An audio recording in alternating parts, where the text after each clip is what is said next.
কয়েকদিন আগে আপনাদেরকে একটি বাড়ি দেখিয়েছিলাম জাপানে বাড়ির দাম কেমন আইডিয়া দেওয়ার জন্য। তো আজকে আপনাদের জন্য নিয়ে এসেছি একটি জমি। এই জমিটা আমরা কেনার জন্য দেখছি। জমির শেপটা খুবই সুন্দর, স্কোয়ার টাইপ। ওই যে ওই বাড়ির কোণা থেকে এই যে এই কোণা পর্যন্ত এই যে বড় গাছটা আছে, এটা হচ্ছে সীমানা।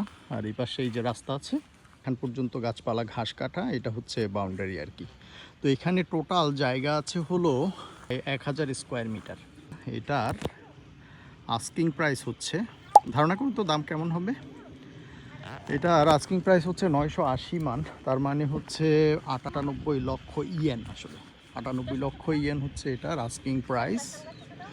এর সাথে ট্যাক্স, ভ্যাট, তারপরে হচ্ছে আপনার এজেন্টের ফি সহ অন্যান্য খরচ যোগ হবে হয়তো 20 লক্ষর মতো।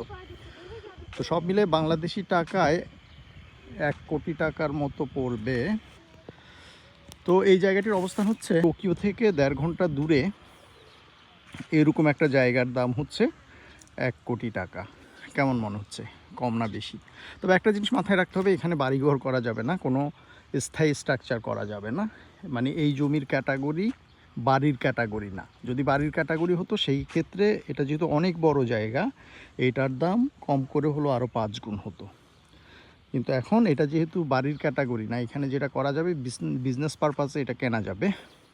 চাইলে এখানে ফার্মিংও করা যাবে, আর চাইলে গাড়ির পার্কিং অথবা হচ্ছে আপনি র মেটেরিয়ালের স্টেশন রাখার জায়গা, এই ধরনের অনেক কিছু করতে পারেন। এই যে আশেপাশে বাড়িঘর অবশ্য আছে, এই যে অনেকগুলো বাড়িঘর আছে এখানে। এই পাশে হচ্ছে একটা নদী, এই যে বাড়িঘর স্থাপনা আছে, ফার্ম আছে। এই পাশে যেটা এই যে গ্রিন হাউসগুলো দেখা যাচ্ছে, এই গ্রিন হাউসের জায়গাটা হচ্ছে স্ট্রবেরি গার্ডেন। এখানে স্ট্রবেরি গার্ডেন।